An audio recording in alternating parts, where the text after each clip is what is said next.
Fusion summoning is a mechanic in Yu-Gi-Oh! That usually centers around poly or other fusion spell cards to combine 2 or more monsters into a powerful fusion monster. However, there does exist a variant of fusion summoning known unofficially as contact fusion, where instead of relying on a fusion spell or trap card, these monsters instead summoned by their alternative summoning condition. And in this list, we'll be going over the best cards that fit under this definition.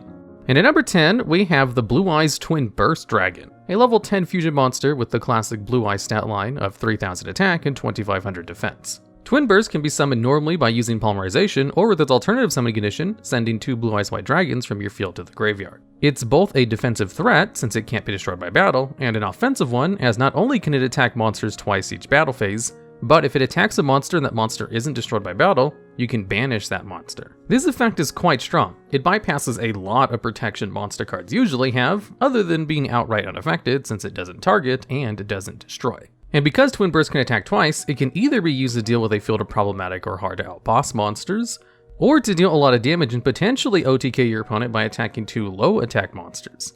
Despite its relatively strong effect, Blue Eyes Twin Burst Dragon is an excellent showcase of one of the key weaknesses of most contact fusions. It can be quite difficult to bring out its materials. One of the strengths of a traditional fusion summon above other X-Deck summoning mechanics like Links, Xyz, or Synchro summoning is that fusion materials can be used from the hand or field, and sometimes graveyard deck or extra deck in the case of cards like Miracle Fusion or Fusion Destiny. However, most contact fusions require the monsters to be on the field, and in the case of Blue Eyes Twin Burst Dragon, its materials are 2 8-star monsters that require 2 tributes to normal summon each and no way to summon themselves, which is why it's a good thing that so many Dragon and Blue Eyes support exists. Cards like the White Son of Ancients and Return of the Dragon Lords can be used to cheat out Blue Eyes White Dragon to the field without tribute summoning. Or alternatively, in this case, literally alternatively, you can special summon out Blue Eyes Alternative White Dragon from your hand by revealing the original Blue Eyes White Dragon. Not only can Alternative White Dragon target and destroy any monster your opponent controls, its name is also treated as Blue Eyes White Dragon while on the field, meaning that it can be used for the contact fusion of Twin Burst Dragon, making its summoning condition a little bit easier to fulfill. And despite being somewhat difficult to bring out, Blue Eyes Twin Burst Dragon takes number 10 spot on this list due to its strength as a card and because it saw a minor amount of competitive play during 2016, when Blue Eyes was the meta deck to beat, even though it wasn't the exact reason Blue Eyes was the strongest deck. And at number 9, we have YZ Tank Dragon, a level 6 light machine monster with 2100 attack and 2200 defense, that must first be special summoned by banishing a Y Dragon head and a Z metal tank on your side of the field. It can't be special summoned from the graveyard and has a relatively simple effect. By discarding 1 card from your hand, you can target and destroy 1 set monster your opponent controls. Notably, this is not once per turn. So assuming your opponent has multiple set monsters, and you have cards in your hand to discard, you can destroy a whole field of monsters. Now in the TCG, this is a weak effect, as there are very few decks that actively want to set their own monsters, and those that do either back those monsters up with trap cards and negations, such as Subterror, or gain beneficial effects when sent to the graveyard with card effects like Shaddolls. So how did YZ Tank Dragon make it on this list? Because while this card has a weak effect in the TCG, in speed duels, YZ Tank Dragon, XZ Tank Cannon, and XY Dragon Cannon, and their subsequent boss monster, XYZ Dragon Cannon, were all extremely strong boss monsters that each have a similar effect of discarding 1 card to destroy 1 card in the field. XZ Tank Cannon destroys face-down spells and traps, XY Dragon Cannon destroys face-up spells and traps, and XYZ Dragon Cannon can destroy any card in the field. All of these boss monsters are relatively easy to access thanks to the Kaiba skill, Union Combination, allowing for materials in the graveyard to be used for their fusion summons. The reason why Tank Dragon takes the number 9 spot on this list above the comparatively more powerful XYZ Dragon Cannon, however, is specifically because of how Union monsters interact with their summoning conditions. When Union monsters are equipped to a monster, they're treated as if they're spell cards with their own name. This is a detriment for fusion summoning, as spell cards usually cannot be used as fusion materials. However, every summoning procedure for each of the X, Y, and Z fusion monsters specifies that you can banish any card, not just monsters, to summon them. This turns Union Hanger into an easy way to special summon out YZ Tank Dragon.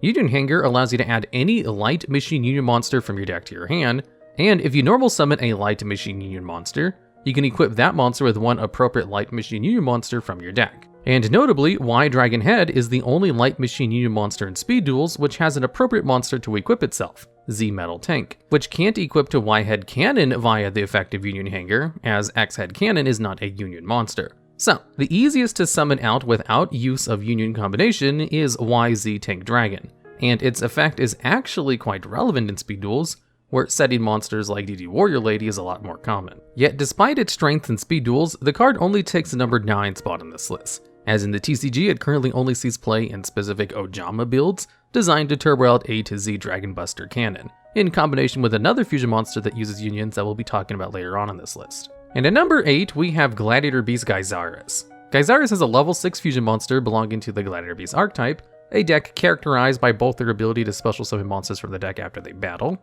and their versatile fusion boss monsters, summoned through their own interesting kind of contact fusion. While most forms of contact fusion usually involve sending cards to the graveyard or banishing cards from the field, the Gladiator Beast are summoned by shuffling the required materials into the deck. And this is also the case for Gladiator Beast Gyzarus, which requires Gladiator Beast Bestiari and another Gladiator Beast monster, making its materials quite generic when compared to most other contact fusions. And when it's successfully summoned, it has the simple but strong effect of being able to target 2 cards in the field and destroy them. Being able to deal with an opponent's board like this is very strong, since it can deal with back row cards and monsters, which already has an impactful effect by itself. Though, its other effect to summon out 2 Gladiator Beast monsters, other than Bestiari, from your deck at the end of the battle phase also just adds to its power, allowing you to activate the effects of cards like Gladiator Beast Murmilio, which can destroy a face-up monster your opponent controls, or Gladiator Beast Augustus to swarm the field by special summon another Gladiator Beast monster from your hand, which can then be used for contact fusion of another Gladiator Beast fusion monster. These effects were what allowed Gladiator Beast to see a lot of competitive play through 2008 to 2010, and even in the modern era. Both the ability to destroy 2 cards your opponent controls and special summon 2 monsters from your deck is solid, so much so that Gladiator Beast Bestiari was limited on the ban list until 2015.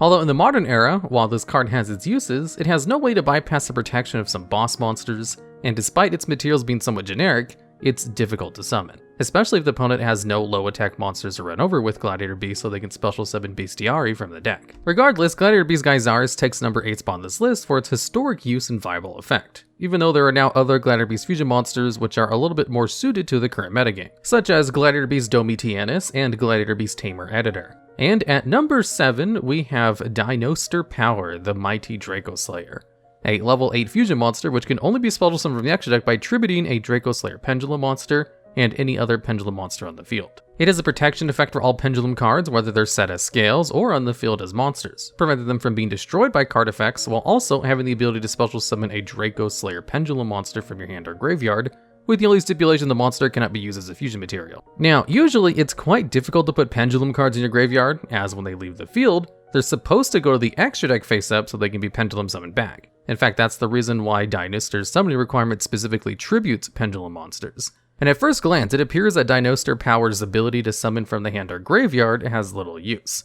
However, other than discarding cards from the hand, there is one other important way in which Pendulum cards go to the graveyard. If a Pendulum monster is attached to an Xyz monster, and is detached activates its effects, or that Xyz monster leaves the field, the monsters attached, even Pendulum monsters, will go to the graveyard, meaning that Dinoster Power can summon back a Dracoslayer. This paired quite well with many Pendulum strategies in 2016, such as Magispectors and Performer Pal Performage, whose main strategy revolved around special summoning a lot of level 4 monsters to make rank 4 Xyz monsters. And it just so happens that Dracoslayer Pendulum monsters happen to be level 4, making Dracoslayers fairly commonly used as an engine and result in Dinoster Power seeing a fair amount of competitive play. Partly due to its fairly strong protection, but mostly because of its ability to summon another level 4 for these rank 4 strategies to make Castel, Abyss Dweller, or any other rank 4 at the time. And because this card's secondary material is so generic, it's actually easy to summon, especially since Pendulum Summoning allows for its materials to easily get on the field. In fact, this card and its subsequent engine were so commonly used that Draco Face-Off is still limited to 1 to this day. However, Dinoster only takes number 7 spot on this list because Pendulum decks now just have better options in terms of extensions, with cards like Supreme King Dragon Darkworm, which can special summon it out from the graveyard if you control no monsters, and even searches a Supreme King Gate Pendulum monster on summon. And furthermore, with the advent of Master Rules 4 and 4 revisions, Pendulum-based decks would now rather use their Pendulum monsters to go into Link monsters with good arrows, in order to Pendulum summon back as many monsters from their face-up extra deck as possible. Still, Dinoster Power should be a consideration when building Pendulum decks, even just for its protection alone and its relatively ease to summon, something this card shares with the next card on this list. And at number 6, we have Trishula, the Dragon of Icy Imprisonment.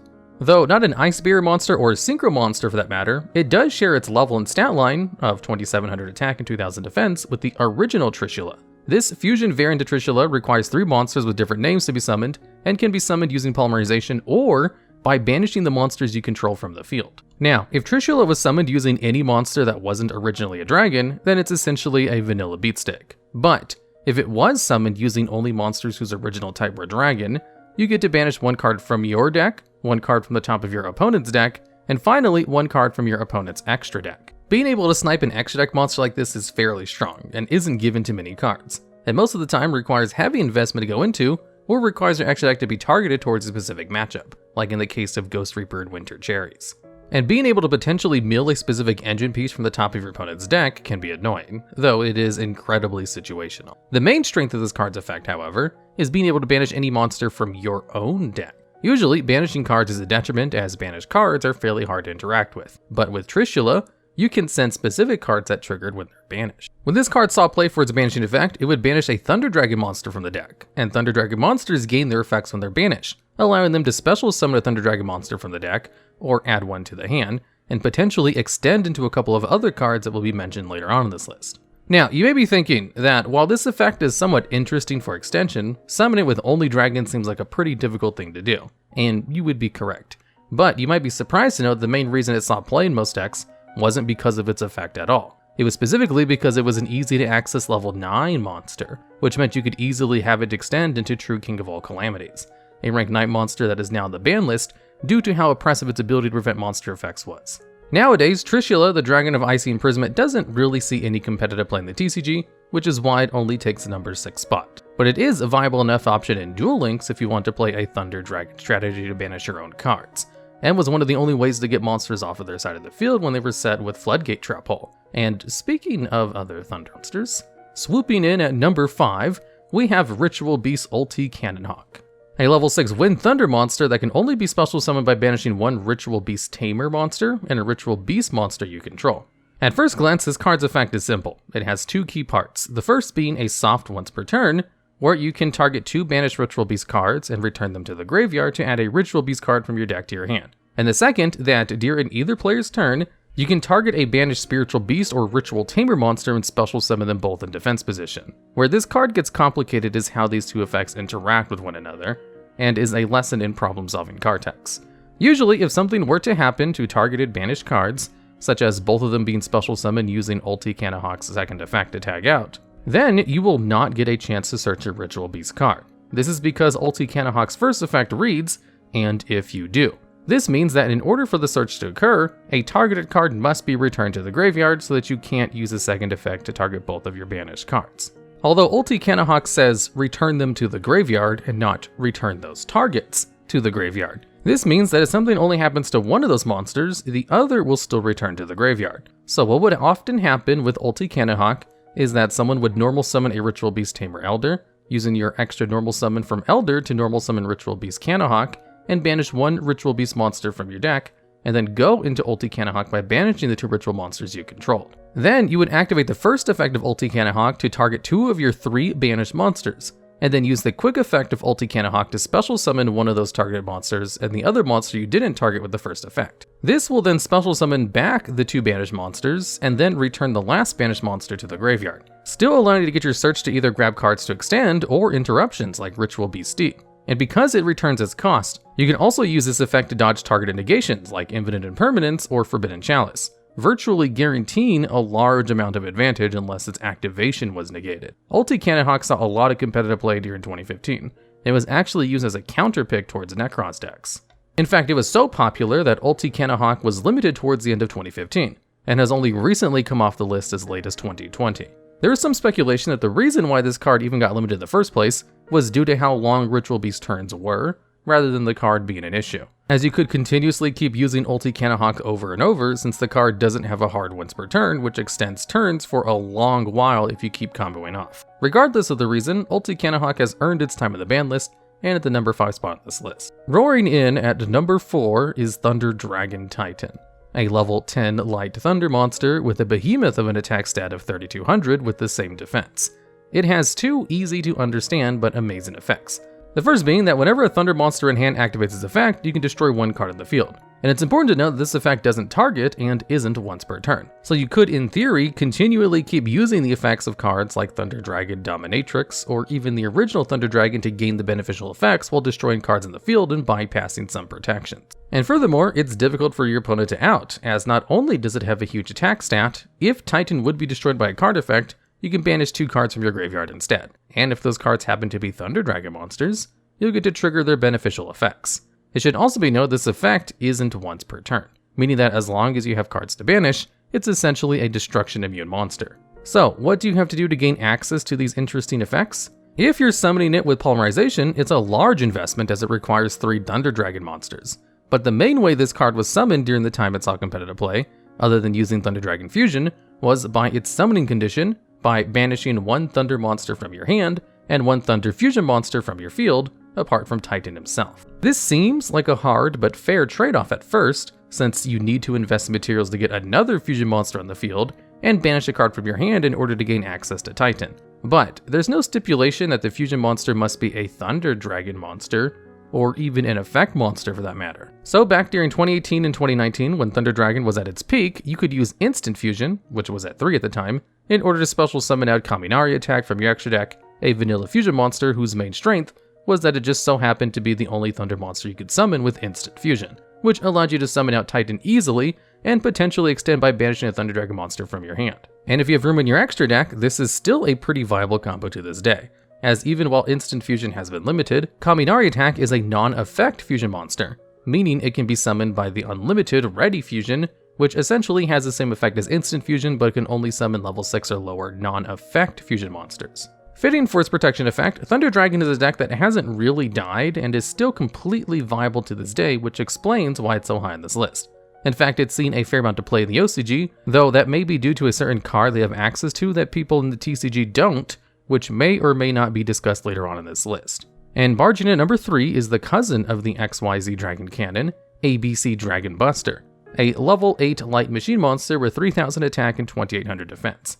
It needs 3 materials, all with specific names in order to be special summoned, but unlike most of the other contact fusions, you can banish these materials from your field or graveyard. It has 2 effects. One of them is a quick effect which allows you to target and banish any card in the field by discarding a card, and the other is to special summon 3 banished light union monsters by tributing the card for cost. Not only is this effect a banished, incredibly powerful one that can bypass destruction protection, but its summoning condition is laughably easy to fulfill, especially with the previously mentioned Union Hanger, which can equip any of the material necessary for ABC Dragon Buster to each other since they're all appropriate targets. But the real strength of this summoning condition is that every one of the ABC pieces can be used as the material for an Xyz or Link summon before you contact fuse ABC Dragon Buster, provided you ensure they go to the graveyard. This is amazing specifically when Link summoning, as every one of the fusion materials for Dragon Buster each has a floating effect when sent from the field to the graveyard. A. Assault Core allows you to add a Union monster from your graveyard to your hand, B. Buster Drake lets you add a Union monster from your deck to your hand, and C. Crush Wyvern lets you special summon any Union monster from your hand. This means that you can make boards which consist of ABC Dragon Buster with other end board bosses,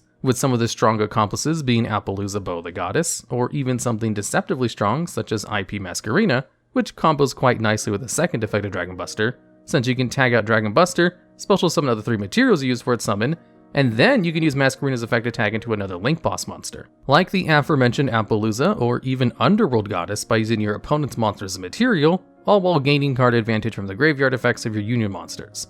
Though its popularity has fallen off a fair amount, the deck is still competent to the point where Dragon Buster is still limited both in the OCG and in Master Duel, which is only part of why it deserves number 3 spot on this list. The other part being its powerful effect, ease of summoning that rewards you for putting its fusion materials in the graveyard. Machines seem to be a pretty common theme for this list, and the next entry is no exception, although they're not really Union monsters.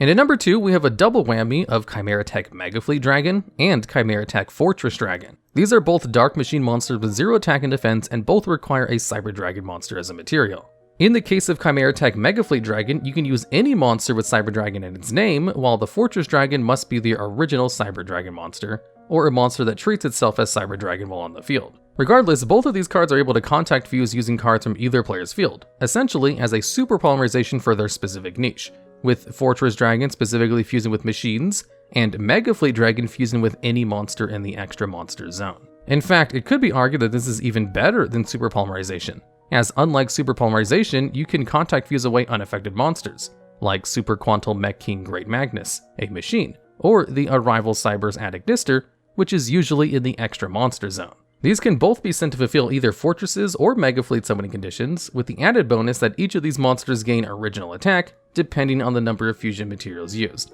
times 1000 for each material for Fortress Dragon, and times 1200 for each material for Megafleet Dragon. In theory, you don't even have to be the one to control a Cyber Dragon monster to summon either of these cards, as you could use Cyber Dragon Infinity on your opponent's side of the field and their own monsters to fuse into your own. Chimeratech Fortress Dragon specifically has seen play since its very early release in 2009 all the way up until 2016, which is why it deserves such a high spot on this list.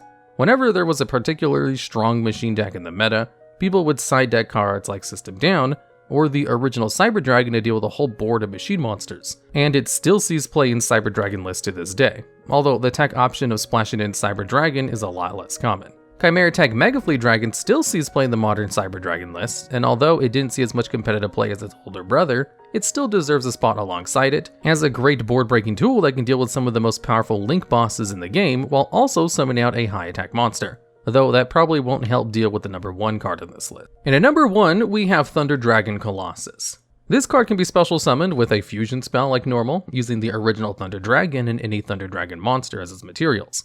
Although, like Titan, it has an alternative summoning condition of using Contact Fusion, as long as you've activated the effect of any Thunder monster in your hand this turn. You can then special summon it by distributing one Thunder monster you control, basically making its summoning condition the same as a Link 1 monster. And as long as Colossus is face up on the field, the opponent can't add any cards from their deck to their hand unless they draw them. And of course, like Titan, it has a protection effect that isn't once per turn.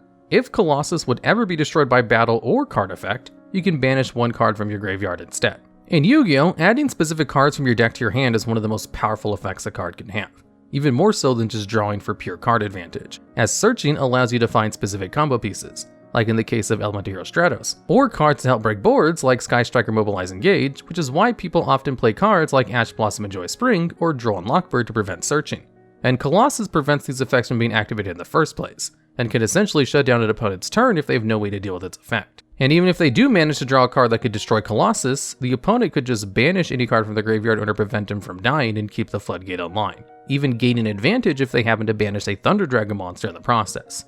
In fact, Colossus is so powerful and so accessible that it's even seen play in decks that don't play any other Thunder Dragon monsters at all. Prank Kids, for example, would occasionally run a card called Nemesis Corridor. They would banish a card from their hand with Prank Kid's Roxy's effect, and then trigger the in-hand effect of Nemesis Corridor to special summon itself by shuffling the banished monster back into the deck. This fulfills both conditions of Colossus, as you can tribute the Corridor you just summoned, making Colossus easy to access, provided your deck can banish a monster card. And because of its Floodgate effect, which can stop a lot of decks from playing at all, it deserves the number 1 spot on this list, even above its light counterpart in Titan, as when Colossus is on the field, it can win entire games on its own, and was the main card which helped carry Thunder Dragons to competitive success. So much so that the main reason Thunder Dragon Colossus still sees some meta play in the OCG and not the TCG is solely because Colossus is banned in the TCG, for very good reason, and its return would likely herald the return of Thunder Dragon strategies in some way, shape, or form.